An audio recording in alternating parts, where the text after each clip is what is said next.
What is up, everybody? Welcome to the Alliance Guys. Oh, it's not Thursday. It's Tuesday. That means it's the pre-party with your boy J Cal. That's me. I'm J Cal. And this is the pre-party, a presentation of Alliance-Wrestling.com, your number one source for news and information for the National Wrestling Alliance.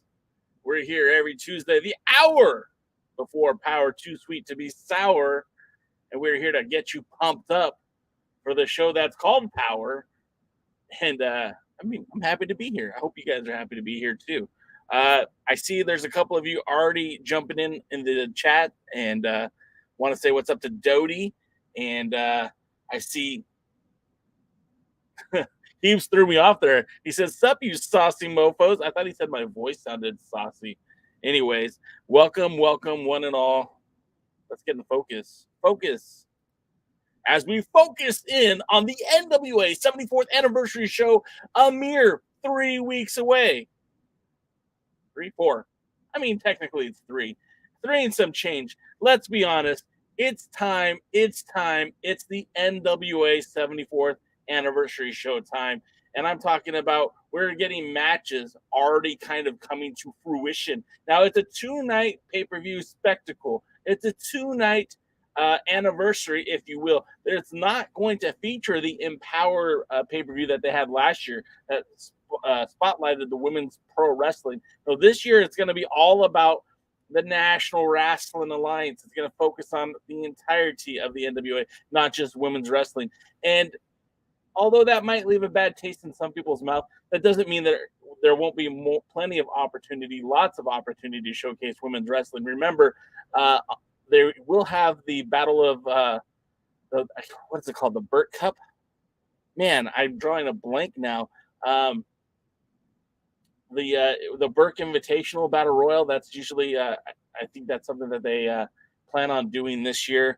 I know that as we get closer to the 74th anniversary show, I'm going to sneeze here, excuse me.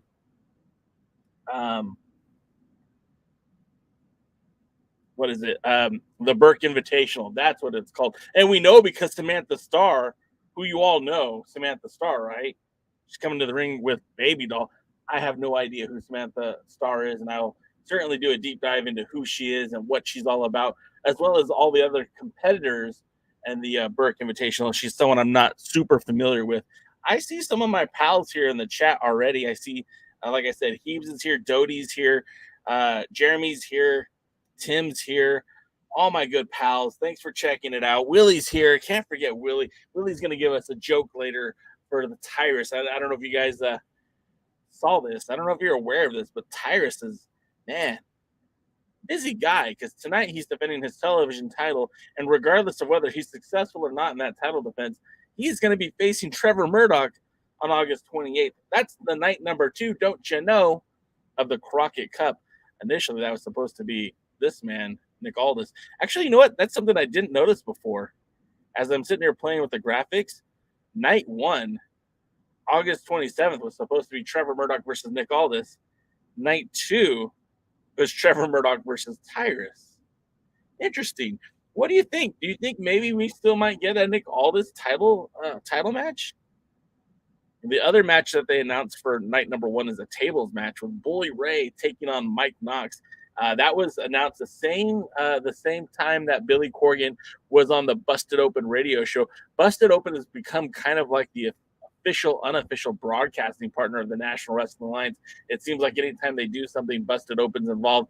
All the Matt Cardona drama that was happening earlier this year when he was basically putting down the brand, putting down Trevor Murdoch, that all happened on Busted Open. I mean, yeah, it's spilled onto social media, but it really got its legs on that Busted Open radio show on Sirius XM satellite radio.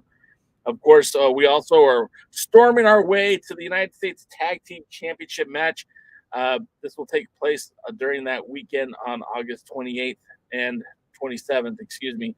And of course, the first announced entrant into this Tag Team Championship Battle Royal is none other than the Ill Begotten, Danny Deal's very own Alex Taylor, and my guy, should be your guy too, Mr. Jeremiah Plunkett, former NWA Australian heavyweight champion Jeremiah Plunkett, former NWA Saul champion Jeremiah Plunkett, former challenger to the 10 pounds of gold, Mr. Jeremiah Plunkett. I'm excited about this. Let me pause for a second and explain what I mean. I'm excited to see the tag team tournament, Battle Royal. I was more excited when I thought it would be a tournament. I understand the redundancy of having a Crockett Cup tag tournament and then following up with the next major pay-per-view also featuring a tag team tournament. I know that that's probably not ideal, but to me, maybe then that should have been an indicator that maybe the tag team tournament should have happened on Power. Hell, maybe it should have happened on USA. Could you imagine a whole season of USA strictly focused on determining new tag team champions? Oh, that would have been out of this world. That would have been great. Unfortunately, that's not what we're getting. A battle royal, and a battle royal is always the best way to determine a champion, considering everything you need to be a successful tag team champion is right there in a battle royal, correct? I mean, you have to learn how to duck, dodge, and dive. You also have to learn how to not get thrown over the top rope. All those skills are very much transferable to a typical tag team match, except for not at all. Sarcasm. You guys were talking about Samantha Starr, so I'm going to jump on that real quick. Eve says, does anyone know where Samantha Starr works? Her social media is bleak. It's where you got to go look at Cage Match. I haven't done it yet. Willie Bone with the joke of the day for Tyrus. J. Cal, did you know an earthquake is Tyrus sitting on the toilet? Willie, I don't want to picture Tyrus sitting on a toilet. Thank you very much. He says here, he's driving. Thanks for checking us out. He's appreciate you, man. Dodie says Samantha most likely working mostly in the Mid-Atlantic area, Indies, wrestling since 2013. I want to give Dodie his flowers. He's pulling stuff out. It's good stuff. And then don't forget that Kerry Morton currently still is the Bruce Tharp era NWA, now Innovative USA Tag Team Champions. We did talk about that, Dodie. We did talk about that when they first announced these titles returning. And wouldn't it be interesting? Because these are your B-level tag teams, at least that's what I think they're going to do. So, like, with no disrespect intended to, like, the Fixers or, maybe Hawkari. I mean, and that's crazy to me because I think Hawkari should be top contenders for the world tag titles. I've heard other people say, like, the OGK.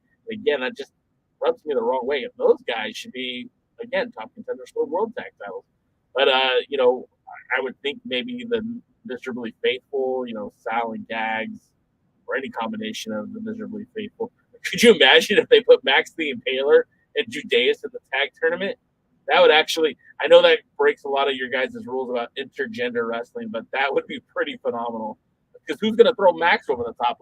Who's going to throw Judeus over the top? Remember, it was the 74th anniversary, 73rd anniversary show. Judeus won that 10-man battle royal to determine the number one contender for the NWA National Championship, now currently held by Jack Stain, but then held by Chris Adonis. So, I mean, yeah. But, like, what if the whole point I was talking about Kerry Morton is what if him and Pops team up and they go after those U.S. tag titles? That'd be something. I mean, I'll be completely honest, guys. I don't want to see Ricky Morton in the ring ever again.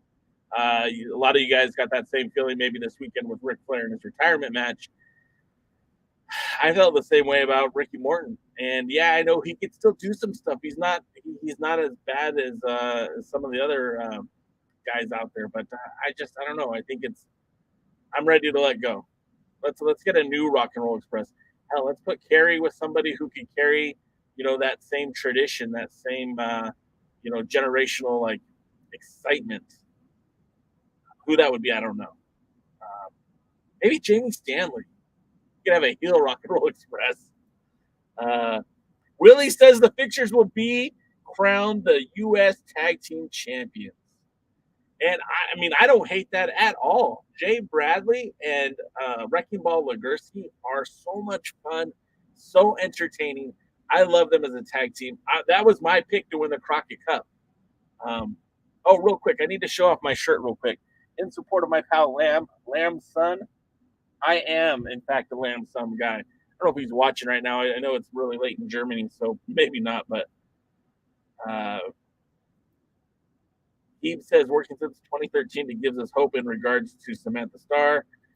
He's also said, speaking of Kerry Morton, the dude freaking brought it during the Flair pay-per-view. That's good to hear. And I have these questions about the Flair pay-per-view. I mean, let's call it what it is. The JCP pay-per-view was a Jim Crockett promotion show, the first one since 1994 when they were in Dallas.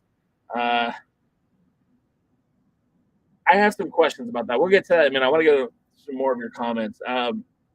Dodie says, other than the Ill Begotten fixtures and Hawkeye, I don't want main rosters, tag teams, in the U.S. tag team title match. I want outside teams, something new, something more locals. Yeah, I agree, Dodie. I think it would be kind of cool if we saw somebody like Sigmund and Russell, I think that's his name, the Heat Seekers, or like somebody completely out of left field. What about the Bodega from the United Wrestling Network? Or hell, what about the Reno Scum, right? They're free agents right now. They're working anywhere.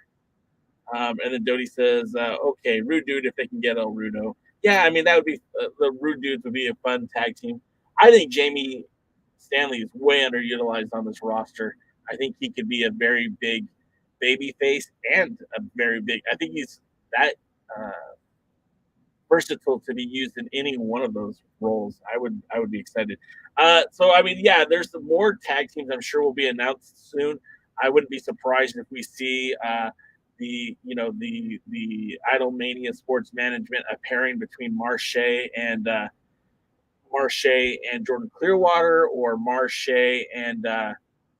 Clearwater and Cyon, or maybe even Clearwater and G's. I could see any one of those combinations coming from that group. I could also, like I said, the Miserably Faithful.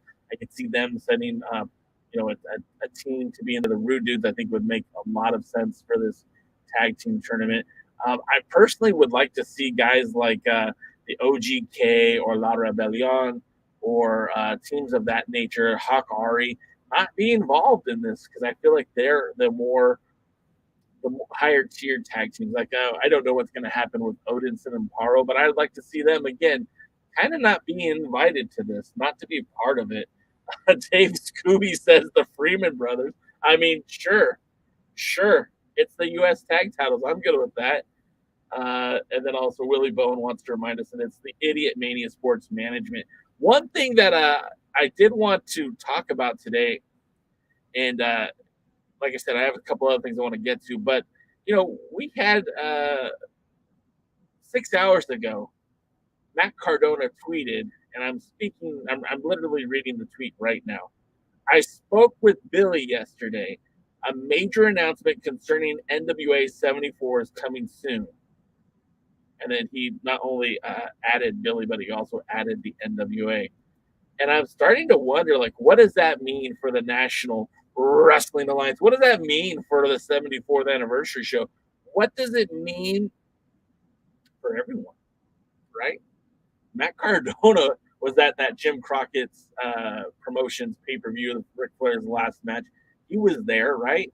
And, if you guys watched it or didn't watch it, I only saw highlights, but I did see him take a diamond cutter from Diamond Dallas Page.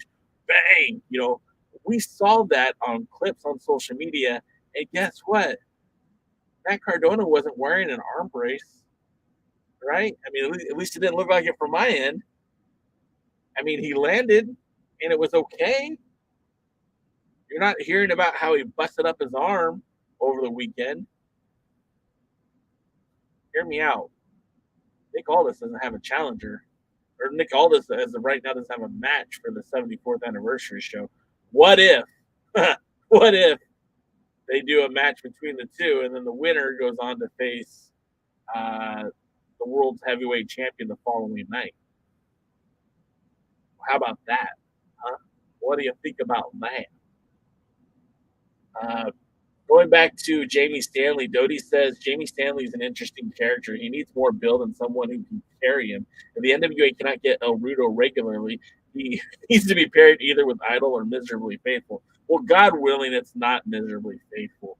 I think if you're going to go a route, I mean, him and Clearwater might make a lot of fun as a tag team. Like, they really haven't clearly defined what Jordan Clearwater is to the NWA. I mean, I know to the United Wrestling Network, he's world champion, right? He's world freaking champion. But in the NWA, I don't think he's had an opportunity to wrestle for any championship, right? I mean, I haven't seen him wrestle against Jack Zane for a title. Of course, he did, so you do have to give him that. I mean, do you? Yes, you do.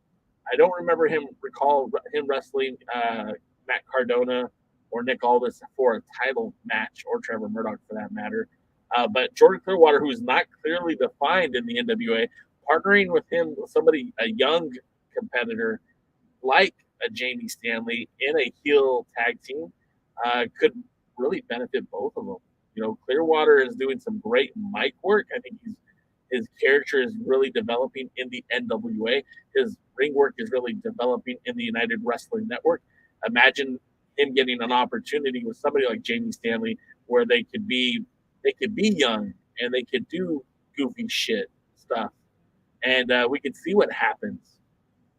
I don't know what they have planned for them, but I really feel like there's some opportunity there. Our pal Heap says, "I wonder what the hot tag teams are in St. Louis," and of course, Doty's got it, man. Doty, you're a machine, brother. Doty's gonna bring up Tootie Lynn. Recommended technical difficulties, so I'm with her. I don't know much about technical difficulties, but I would like to see, like Heath said, some hot tag teams from St. Louis. Obviously, you want to pop that local audience because it doesn't really matter who they fly into the show. If it gets the local crowd excited, that translates to TV. If they're excited, then I feel more excited. There's nothing worse than a crowd that's dead, right? The fish applause, they're dead over there, just that's not fun. That doesn't make wrestling fun. That takes me back to the COVID restrictions and not having anyone in the venue. If that's the best you can do as a fan, then just leave the fans out of it. Heaves also says Cardona versus Murdoch in front of a hot St. Louis crowd would be fun. Billy booking will probably be heel versus heel, Cardona versus Aldis. Yeah, see, I don't know. And that's the thing. Maybe we're getting a face turn from Cardona. I mean, because if you're pushing Nick as the heel, then that would, by virtue of elimination, that would kind of make Cardona face. But in the way Billy talks about Cardona, he treats him like a face. I don't know. It's a whole muckery of weird booking, and I know that our old pal Dave Lagana used to say that the NWA, there was black, there was white, but there was also a lot of gray area. And I don't know. I don't know if gray area makes sense for pro wrestling. I mean, I get it from the standpoint of like, hey, in real life, there are people who do bad things that are good people, and there are good people who do good things that are bad people. But like, I kind of like clearly defined heels and faces because I want to know who I can boo and who I can cheer and who I can feel good about booing and cheering. And I think I think I'm not gonna say I'm all wrestling fans, but I think most wrestling fans feel the same way. Cody says anyone from Team Ambition. Willie says Bodega, Reno Scum, or the Wolf Zaddies. Oh, probably not the Wolf Zaddies because our pal uh, uh, Bad Dude Tito Escondido, if you knew him back in the day, Bad Dude Tito is in Japan. Are you kidding me? He's teaming with oh god, what's his name? Jonah. His name is Jonah on the Indies. I can't remember what they called him in NXT. Representing TMDK, the same TMDK that's with Mikey Nichols, Shane Haste. Mikey Nichols and Shane Haste would be an awesome addition to this tournament, but if they're in it, they should automatically win it. Dodie says, I also watched SICW and I watched Toxic Masculinity. One of them have MMA guy and also Dogtown Underground. Their top build tag team, Kowalski, is a big guy, so bring them on. Dodie agrees with me. Stanley and Clearwater would be an interesting pair. Sean Mega's in the house. What's up, Sean? Welcome to the show, man. And Mr. John Farmer says, Kamille wrestled Samantha Starr when she first started wrestling as Kamille Kane in Orangeburg, South Carolina, hometown of Shelton, Benjamin. Nice, John. Thanks for that. Yeah, I mean, look, I don't know much about Samantha Starr. Like I said, I'll do a deep dive before the pay-per-view so I can learn who she is. Obviously, Kamille is one of the best to do it, and we're all big Kamille supporters here. Dave Scooby says mixed tag Nick and Miggy versus Matt and Chelsea. I mean, that could very well happen. And I know things can change, but Mickey said that she's not going to be there in Nashville, that she's not a part of the show. Like I said, things could change, but she said on Busted Open she won't be in Nashville. But I mean, I guess she doesn't live far, so if things do change, it's not like she has to make a lot of plan and arrangement. Oh, excuse me, they're going to be in St. Louis, and I said Nashville. Okay, different, but still, she's not going to be in St. Louis for that pay-per-view. Excuse me, St. Louis. But again, things could change, and there's plenty of time. It's 3 weeks away. It's not hard to change plans. He says, "Pop a brick with the knowledge." Absolutely. David Scooby said, "Midnight Heat would fit well in the NWA." Midnight Heat would fit too well in the NWA. I feel like if you brought the Midnight Heat in, not only are they winning the U.S. tag titles, but they're going to steal the hearts and minds of everybody in the NWA. You might as well go get Jim Cornette on the phone and bring him back in to manage the pair, because that is the modern day version of the Midnight Express. Take your FTR and keep pushing them to the moon in AEW. We'll take Midnight Heat, and if you watch one of their matches and don't like them, then I'll give you your money back. I mean, not real money, because I don't have that, but like the fake money, Dodie says, I wish the NWA could get Jonah and book him in a sacred mission to put back the Australian flag on the 10 pounds of gold. Dodie, what a great storyline. You've already booked it, man. He could be pissed that they pulled the Australian flag off. Dodie, you just nicely done, Dodie. Nicely done. I like it. I like it a lot. So yeah, as we sit here, as we're looking at this show coming up tonight, pretty action-packed show. Let's get to it. Let's look at some of the matches that are happening. Well, let's go back to the pay-per-view, right? Because I don't think we hit up on everything. So far, the matches that we know that have been announced is there's going to be the Burke Invitational, and again, the winner of the Burke Invitational on Saturday night will challenge the Women's World Champion on the following night. So we know that the number one contender for the NWA Women's World Championship is Taya Valkyrie. She won that opportunity by defeating Kylan King last week. So we know that we're going to get Taya Valkyrie versus Kamille on night one for the NWA 74th anniversary show. We know that we have scheduled the tag team battle royal again. I believe that's happening on night number one. It happens on night number two. So we will have a battle royal to determine the new NWA U.S. Tag Team Champions. So that's also happening. Let's see. Like we said, Samantha Starr will be there. she's going to be a part of that Burke Invitational. Like I said, winner of that will get an opportunity on the following night at the Burke. And then we do know for a fact that this match will happen, the tables match between Mike Knox and Bully Ray. That'll happen on night 1. And of course, night number 2, we'll have Trevor versus Tyrus. And that's the card so far. We know that tonight's show, there will be a match to determine the number 1 contender to face Jack Stane. We know on tonight's show, we may have a new TV champion at the end of the night. But let's look at tonight's card for NWA POWERRR. We do have a tag team war, and this might be a preview again for the USA Battle Royal again, because the Ill Begotten is legitimately one of the treats of the NWA. So you got Alex Taylor and our boy Jeremiah Plunkett. Returning back to the fold is Rush Freeman, and they'll be taking on the Miserably Faithful, which is Judas, Sal,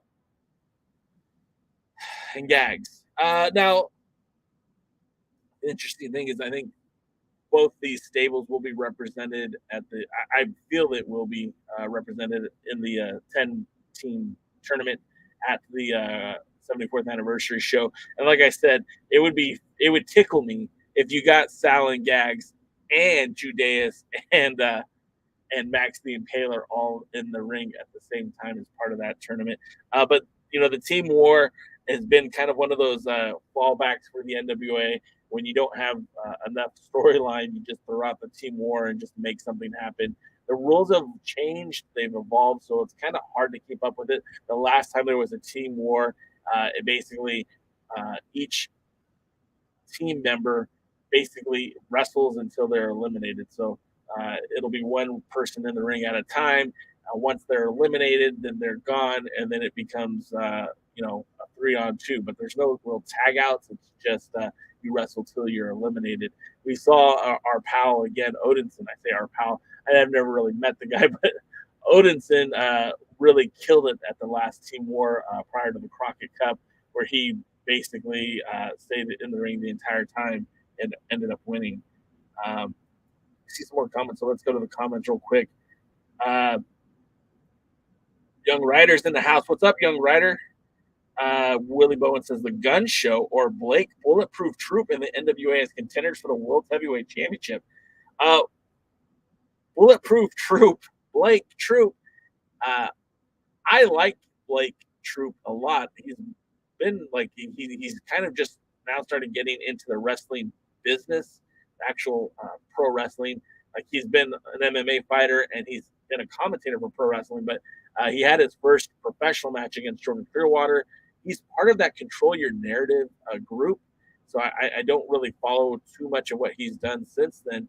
I don't know if I would put him in the world title picture, but he's certainly a guy that if he's available, I think would be an interesting addition to anybody's roster, whether it be United Wrestling Network, NWA, MLW, or any one of those promotions. He's a guy that I think could bring some value. Young Ryder said, is Mims injured? Well, the report is that he got hurt at Always Ready when he was wrestling against Tyrus for the TV title. I don't know the specifics. I wasn't there, but I heard it was a bad injury, and I don't know for how long he's out. He might be back at he might be back at the 74th anniversary show. I haven't really heard much about him. I know that Magic Jake Dumas was in triage just a few weeks ago, but hopefully he's okay and ready to go for the 74th anniversary show. Dodie says, I wish Miserably Faithful finally get a taste of losing. Miserably Faithful, they've lost a lot. It seems weird that Gags is so over with not just the fans, but with the NWA apparently, because he seems to be on a winning streak. I don't know if that translates to him taking on Homicide at some point. That's another match for the pay-per-view that we forgot to mention. Kerry Morton versus Homicide will happen on one of those nights. It hasn't been determined yet. Chris, a little late to the show, buddy, brings up Matt Cardona appearing on the Flair show. We might get the savior of the NWA on the 74th and regain his property. Well, I don't know about either one of those things, right? We do know that our world heavyweight champion has a match for night 2 against Tyrus of the 74th anniversary show. We don't know what's going to happen with Matt Cardona, but like I mentioned earlier, Matt Cardona was supposed to be making a big announcement today, or maybe not even today, just said a big announcement is coming soon. Here it is. I spoke with Billy yesterday. Major announcement concerning the 74th coming soon. NWA. I wouldn't be surprised if he shows up at the 74th anniversary show ready to wrestle. I wouldn't be surprised if he, like somebody else mentioned in the chat, I think it was Scooby mentioned that perhaps maybe a mixed tag match. I mean, I don't know. I really don't know what they have planned for Cardona at this point. But it should be fun, whatever he does. I mean, look, Cardona, whether you love him or not, has certainly brings something to the table. And I mean, maybe they'll announce it on like Busted Open this week or next week with regards to the 74th. That's one thing we do know about the NWA is they never show all of their hand. They never give you the entire card. That was one of my biggest complaints early on is you wouldn't even know what the main event was for a pay-per-view until like the week of. We know what the main event is. We're still waiting on some of the matches to kind of flush themselves out. Of course, when you're watching Power, when you're watching USA, these things could just, be in the works, and we have to wait for them to materialize.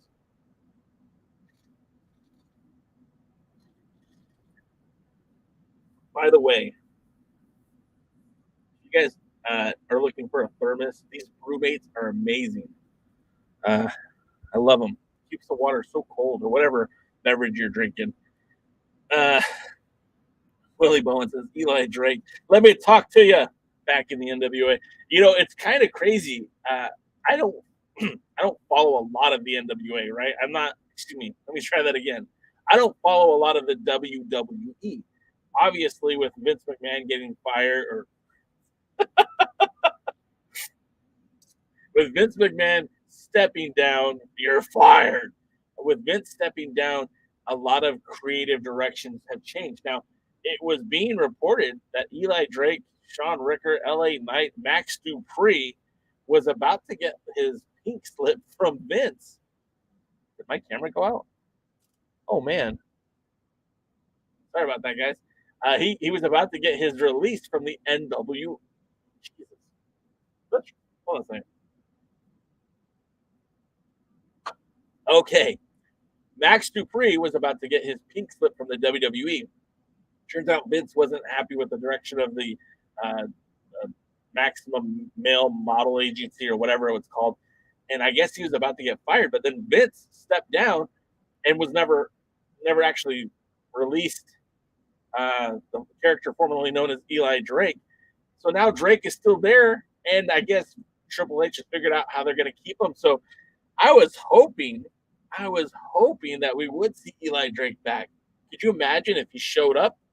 I mean, I guess it wouldn't be at the 74th anniversary show. I guess it'd be more likely like Hard Times. But could you imagine somebody of the caliber of Eli Drake returning to the NWA when you've got like Matt Cardona, Trevor Murdoch, Nick Aldis, all atop your top? And I don't know, man. It just seems like that was. I'm glad for him. I'm glad for Max Dupree, but secretly, I wish he had showed up back in the NWA. Oh, okay. Yeah, I didn't see the timer. Normally I see it. I didn't see this time. Yep. And then, yeah, Dodie, I'm not a big fan of the Max Dupree name either. I grew up with him as Sean Ricker. I mean, that's what I grew up with him when I was 9 years old, watching him wrestle at Madison Square Garden. So seeing him wrestle as Max Dupree is just, I'm kidding, not 9 years old. I remember watching the formation of Natural Selection with Brian Cage and Sean Ricker in Anaheim, California for Mach 1 Wrestling, taking on the likes of Joey Ryan and Andrew Hellman. Yes, these names you probably never heard of or regret hearing them. And Natural Selection would go on to win the Mach 1 Wrestling Tag Team titles before coming under the tutelage of one Percy Pringle III would win the NWA Hollywood Tag Team titles, later called the, I guess, the Hollywood Heritage Tag titles, before those titles were retired. And of course, we know Brian Cage went on to this wrestling promotion, I guess, called Impact, and then AEW, and of course, Eli Drake also in Impact. Both those guys at one point were Impact World Champions, which is wild, right? And then, of course, we know what happened with Drake since. Yes, Jerry, you could not titillate Mr. McMahon.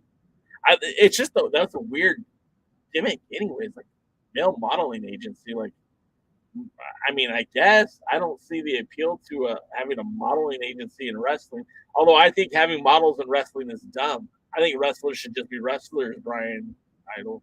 Um, Chris Sherman says, "Want a rumor? Sam Shaw back to WWE with Gargano." I think that's a foregone conclusion. Triple H was very high on the hatchet Sam Shaw, so I wouldn't be surprised at all to see him back at all.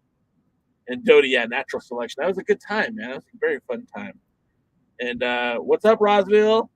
Thanks for checking out the show. I know you're at work, and I do appreciate you being here and supporting the podcast, supporting the live streams. Do you know we do put the Thursday night show up on Spotify if you guys ever want to check that out?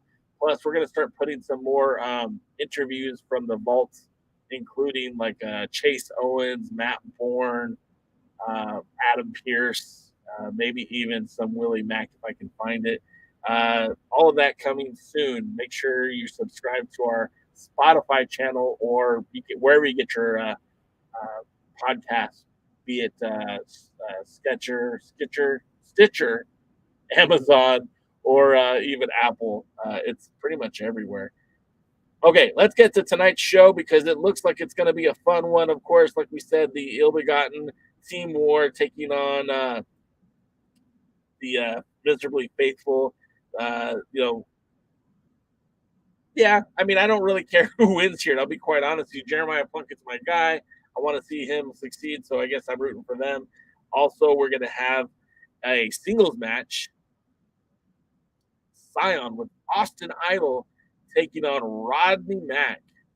Now, this one is a little on the weird side, right? Because Rodney Mack is a seasoned veteran. Rodney Mack is one of these guys who you don't know it, but he's been wrestling for a long time. And I mean, he was wrestling in the NWA Southwest, going back to the days of Dan Severn being world heavyweight champion. In fact, he even wrestled Dan Severn for that 10 pounds of gold in the NWA Southwest. I can't remember the city right now, but he's been around. He's wrestled Corino. He's wrestled, all the old school Southwest names that you can remember, as well as some of the board controlled champions. So, the Red Dog Rodney Mack has been around, and this was before and after his time with ECW. So it's kind of cool to see that, number one, he's still going because he can, but number two, you're putting him in the ring with a guy who, let's be honest, Cyon isn't a bad wrestler. He's not. Cyon is pretty cool. But I don't like how they've used him so far in the NWA, and I think there's a lot more potential there. I think the handcuff gimmick of being Austin Idol's kid is going to hurt him in the long run. And I think the idea of having a competitor who's so just bent on becoming a champion without like a clear focus. Like, I mean, just a few months ago, he only wanted to be the TV champion. And now all he wants is the national championship. And it's like, come on, man, focus in on what you want. Your goals are too lofty. You need to have a narrow focus and a higher intensity. That's how it's done, big fella. And I just feel like he's just all over the page, all over the place. Kind of hard to be serious about somebody like that. And I believe this is supposed to be a number one contendership for the national championship. I could be mistaken, but I think that's what I read earlier today. Real quick, Sean Mega, yes, Saw is really coming back. Now, it's not going to be connected to the NWA, fortunately, unfortunately, however you look at it. But I've seen Chase Stevens is supposed to be returning. I think I saw Damian Wayne's name connected to it. Damian Wayne's name, that's fun to say. Old DW is supposed to be part of it. It looks like it's going to be what it was back in the day. And, that's a good thing. More wrestling is a good thing. Saw was fun. There's certain elements of it that I hope don't return, but for the most part, it was a good show. And I think, with guys like Jeremiah Plunkett, maybe they'll bring in Alex Hell. Maybe they'll bring in the entire Ill Begotten. There's nothing stopping them from using talents that are connected to the NWA. Who knows? But I really feel like more wrestling isn't necessarily a bad thing, and especially a promotion like Saw that really did have a nice product there for the 2010, 2012. I guess maybe it's closer to like the 2012, 2014 time, 2016. Yeah. Anyways, I think I like the idea that it's coming back. I don't know if I'll be able to watch it as much as I'd love to, but yeah, I'm excited for them. Dodie says, Cyon, I like him on the ring. He needs more build and more character indeed. Yeah, I said this a long time ago. They brought in the question mark, who was filled with charisma, so fun to watch in the ring, silly, goofy, didn't take himself serious at all. And then you have the antithesis of that. You have Cyon, a guy who is so serious and so focused in on winning a title. It takes himself so serious that it's over the top and starts becoming comical. I don't know. I'm not a big Cyon fan. I would like to be because I think there's a lot of potential there. Just as of right now, I don't think they've realized it. Willie brings up a good point. Why make Cyon part of Idolmania Sports Management? Again, they could have kept them. You know what? There's a huge lack of baby faces on this program. Like, tell me who's the baby face? Is it the Pope? I'm gonna say the Pope's a baby face. Mims was a baby face when we see him back. Is Odinson a baby face? Probably not. PJ Hawk. PJ Hawk is a baby face. I don't even know if you can say Luke Hawk is a baby face. Homicide kind of is a baby face. Kerry Morton. I don't think Kerry Morton's a baby face at all. I think it's a heel waiting to explode. Heeb says, Saw me lackey, hearing you. Nick Nitros in the house. Oh my God. And there you have it, folks. My Nick Nitros impression in 2022. We're here live. Here the hour before Power Too Sweet. Cody says they'll use Damian Wayne and Cahagas for Saw. I also want them for NWA, Billy. Like, again, Billy's not stretching this thing out, right? Like, the NWA is no longer a sanctioning body. It is a singular entity. But there are so many good promotions that are out there existing that would make perfect sense to partner with the NWA. We've talked about Tried and True, Wildcat, of course, even the Love of Life charity in Florida with the Pope. I think these would all be good little spots for the NWA to kind of territory it up, right? And then we talk about the Sawmill. I mean, yeah, that would be fantastic. I don't think it's going to happen. And Dodie says they probably won't return to the Sawmill, though. Probably not, but it would be a lot cooler if they did. And for whatever reason, my pal Jason Newsom says Harry Smith. The Commonwealth Connection, I'm not even sure that they're baby faces, to be quite honest with you. If you watch that last match that they had with the OGK, I mean, it was very kind of heelish. Go back and watch it. Was it the OGK? I think it was the OGK. Yeah, go back and watch that match. A lot of heel kind of chicanery going on. And Willie brings that up to the Commonwealth Connection, our baby faces. I don't know, man. I don't really see the only clearly defined baby face on this roster at this moment is the Pope. Like I said, Mims when he gets healthy, maybe. So yeah, we have that match for tonight on the paper or on the Fight Premium Pass. If you're watching tonight, or if you're gonna wait till Tuesday, and then of course the TV title match, the match we're all waiting for, right? Will the and they're calling it the World Television Championship now. Oh my God! Look at the way that Tyrus finagled that. That was just the TV title when Pope had it. It was just the TV title when Zicky Dice had it. It was just the TV title when Ricky Starks had it. But when Tyrus get it, it becomes a World Television Championship. Kudos to you again, Sir Tyrus. Have been able to increase the the decorum, the value of that title by making it a world belt. It hasn't even left, St. Louis. It hasn't left the Starline Studios. Title has been in Atlanta, St. Louis, and Nashville. And I don't think it's been anywhere else. I wouldn't call it a world title, but hey, that's just me. When you're this guy, though, right? You got the belt. When you're this guy, you've got the swag. When you're on Fox Sport or Fox News, you've got the swag. I said Fox Sport. I ruined it. Dodie says, so do we need Nick Nitros with Austin Idol and Taryn Terrell on the commentary table? I'm telling you, Taryn Terrell could be anywhere, and I'm watching. But back to the TV title match again. Odinson won that triple threat match to become the #1 contender when he faces against Tyrus. I mean, weeks of May kind of talking down to Odinson, saying that he can't beat Tyrus. She said, you're not good enough to beat Tyrus. Maybe not in so many words, but basically that. This should be interesting. And if there's ever a time to move on from a title, I mean, maybe this is it.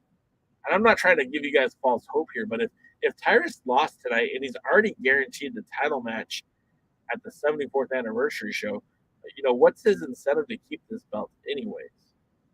If you're a true champion, right? You want to be the best. What if he dropped to Odinson tonight? That would be just so great in so many different ways. I really feel like the TV title has been handcuffed in its value, because when Pope had it, it was a work rate belt, right? Pope defended that title so frequently, and I mean, this is the 7th defense for Tyrus. Like, if he wins, like, he gets a shot at the World Heavyweight Championship. He's already got that shot. So I don't know how they're going to do that, if they're going to relinquish the title or how that works. I don't want to see him win the World Heavyweight title. I'd like to see him lose tonight and then lose in St. Louis, and then maybe join the commentary booth or something. Our pal Willie Bowen says WEW, United Wrestling Network, SWE, and All Japan Pro Wrestling should be affiliated with the NWA.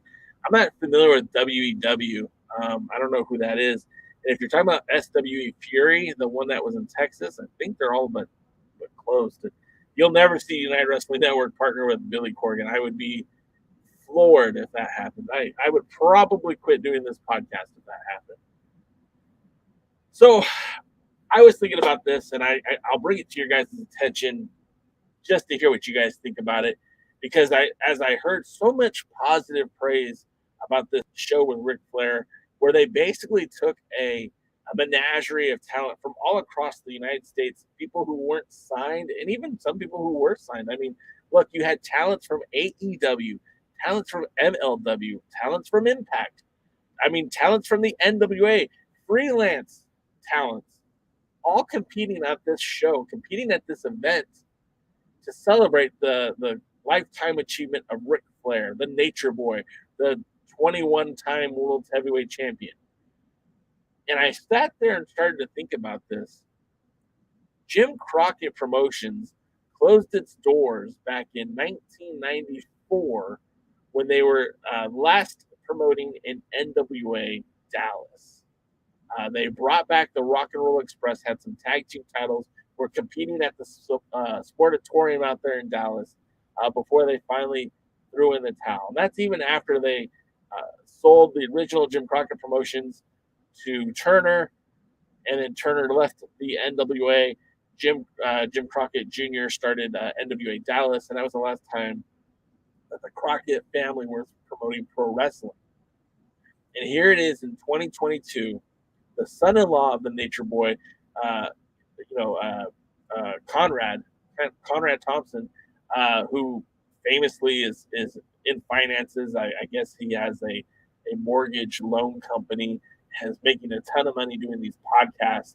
That's bringing a new spotlight onto the voices from the past, and doing all this, partnering with David Crockett to promote this event, gave him the name Jim Crockett Promotions that owns those rights, and they put on this show for one night.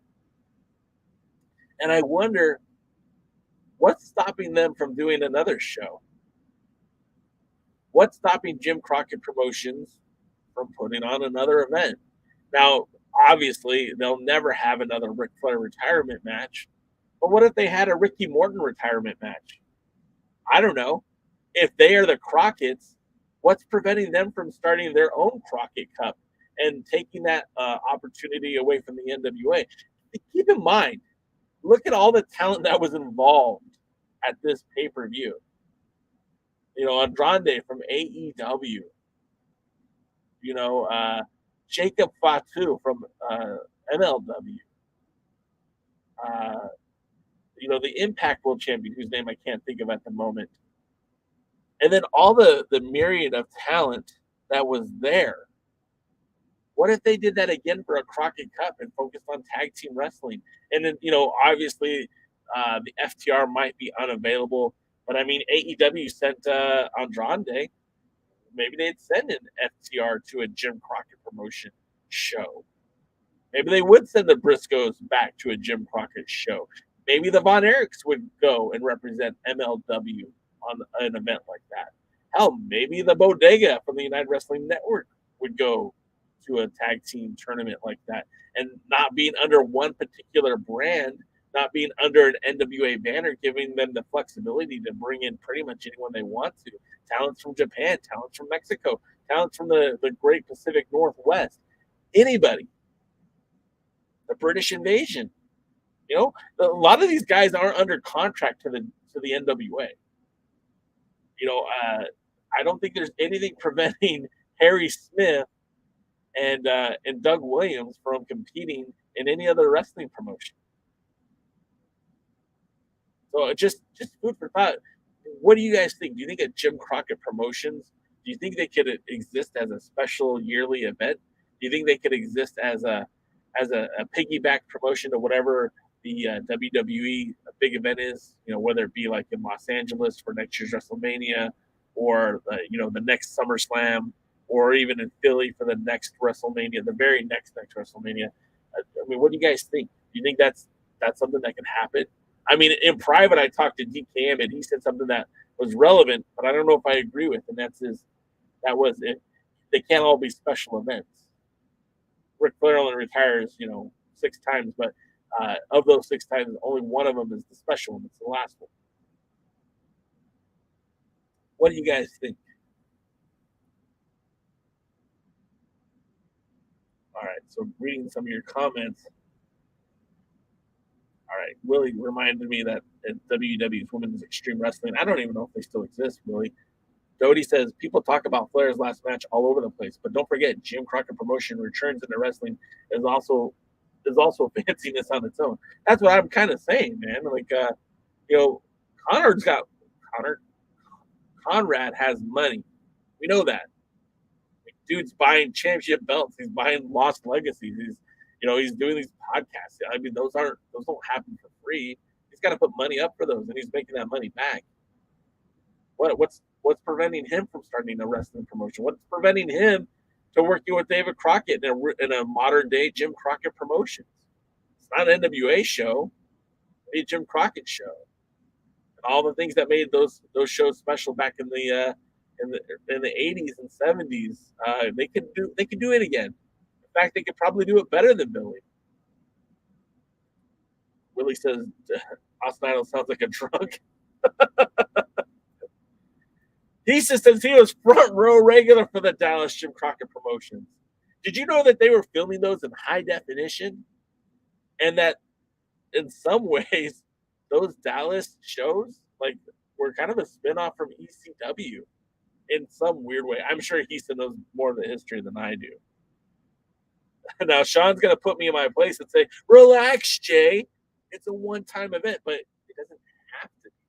That's the thing. It doesn't have to be a one-time event. Right? I mean, think of it this way. I'm a businessman. I make money. What if I took $100,000 and decided to put on a wrestling show once a year? Sure, but I lose that $100,000? 100%. Absolutely. I have no idea what I'm doing. But Conrad knows what he's doing. He knows how to make money. Jim Crockett Promotions, Dave Crockett knows how to make money. At least he knows how to work in the wrestling industry. And look at all the names that were associated with that. And again, I know it was a Someone said it was like an Impact staff running the event with AEW announcers. And yes, all this is true. But you could have this whole menagerie of people working to put on something special and unique that's not connected to the WWE. It wasn't an AEW event. It wasn't considered an Impact event. It's not considered an NWA event. And Jim, and the Crockett family, the Crockett Foundation, I mean, I believe they still own the rights to the actual Crockett Cup. I think they allow Billy to use them. Maybe there's some sort of compensation. Maybe Billy has those locked up for the next 10 years. I don't know. But I'm just saying, like, if I know how to make money in wrestling and I have a family name that's connected to wrestling and there's an opportunity to do something unique that no one else is able to do, why not? So I could be wrong, and you're right, Sean. It might just be a one-time thing, and if it is, that's cool, man. It was a good way to send Flair off to Valhalla, to end his career. But I mean, stranger things have happened. I mean, look, David Crockett was at the Crockett Cup, for crying out loud, and there was no Billy Corgan at this event. There was very little mention of the modern-day national wrestling lines. I mean, they used Anthony Mayweather in the Battle Royal, but that's it. Why not Jack Stane? Why not Chris Adonis? Why not Thom Latimer? Why not put Kamille on that show? So much missed opportunity for an NWA relationship on that event. They didn't need to. It wasn't an NWA show. Sean points out that Andrade is Flair's son-in-law, and I get that too, but so is Conrad. And if Tony Khan doesn't mind if Andrade is on that program, maybe he wouldn't mind FTR being on a Conrad promoted event. Who knows? It's crazy, man.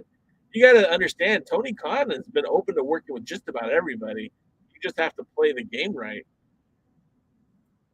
Dodie says, I doubt the Crockett family will return promoting wrestling. JCP probably will return for over and over again as long as Conrad is still backing them. Yeah, I mean, that's the thing. What if Conrad's backing them, and I'm sure he has some say in the booking, some say in the storytelling. Again, I just don't see this as outlandish as maybe you guys think it is.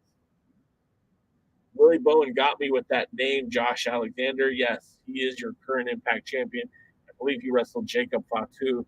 And I saw somebody clip some of Jacob Fatu's matches, some of his moves in that match, and they were blown away. And the dude's super talented. I'd love to see him in a higher profile position. Dodie says special yearly event, every StarCast, just like the NWA reviewed wrestling at the Chase, a special yearly event is enough. Okay, yeah. He says, I think they could piggyback off every StarCast event that piggybacks off the main WWE pay-per-views, especially if WWE gets their mojo back with H in charge. Exactly. Look, there. Our pal James H. Jackson sent me something with regards to the resurged energy behind the WWE locker room. And there's a lot of people excited about what's coming next for the WWE. There's a lot of people excited what's in store for NXT. They're saying that things might go back to more of a third brand and less of a developmental. And when you got guys like Karrion Kross, who's still unsigned, and Sam Shaw, who's still unsigned, and Johnny Gargano, who's still unsigned, and all these names are out there to go along with your hundreds of names on that WWE roster, things are going to pick up pretty quick, man. And when they're trying to go head-to-head with AEW, wrestling in general is going to be better. Wrestling is better when it's competitive. You know, when AEW is just slam dunking NXT in the ratings, it doesn't matter. But when NXT starts pushing back or the WWE pushes back, everyone wins. And when there's innovation, the cream always rises to the top. The best talents will get signed, and that means there'll be more opportunity for up-and-comers. You know, there's guys like Slice Boogie. There's guys like Danny Limelight. There's guys like Carl Fredericks. You know, I'm sticking to SoCal because that's kind of my wheelhouse. But there's so many talents out there who maybe could take that next step if given the right opportunity. You know, Jordan Clearwater is your United Wrestling Network World Champion. What's stopping the WWE from coming to pick him up? They could do an annual JCP show. I wouldn't mind that. Yeah.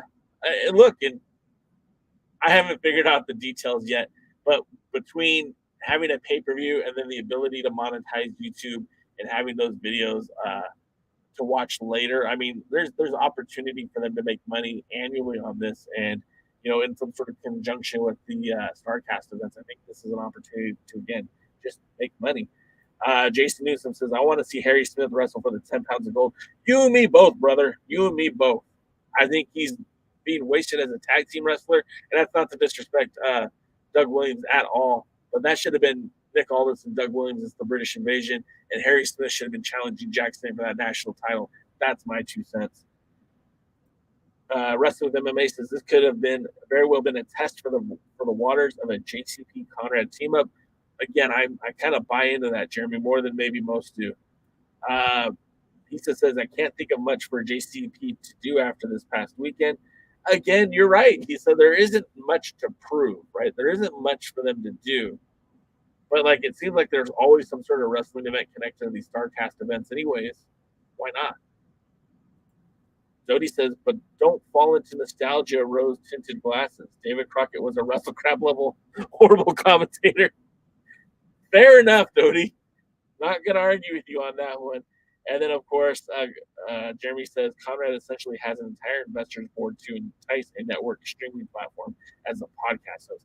I mean, that dude is really if I was trying to start a wrestling promotion, I would want to work with Conrad in any capacity, because he certainly brings a level of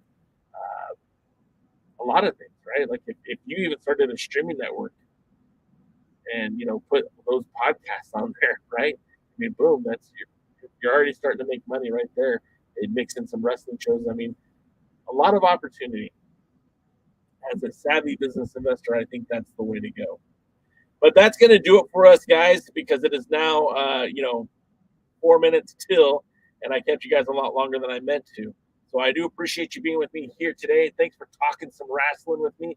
The hour before Power tomorrow, tune in at actually this time tomorrow to hear the other Alliance guys talking some NWA. And until next time, I'll see you at the... Thanks for checking out the pre-party, a presentation of Alliance-Wrestling.com. You should hit that subscribe button and join our community. I also want to remind you that we recap NWA Power every Thursday at 8 p.m. in the live stream. We try to stay social, so find us at the Alliance blog. And until next time, we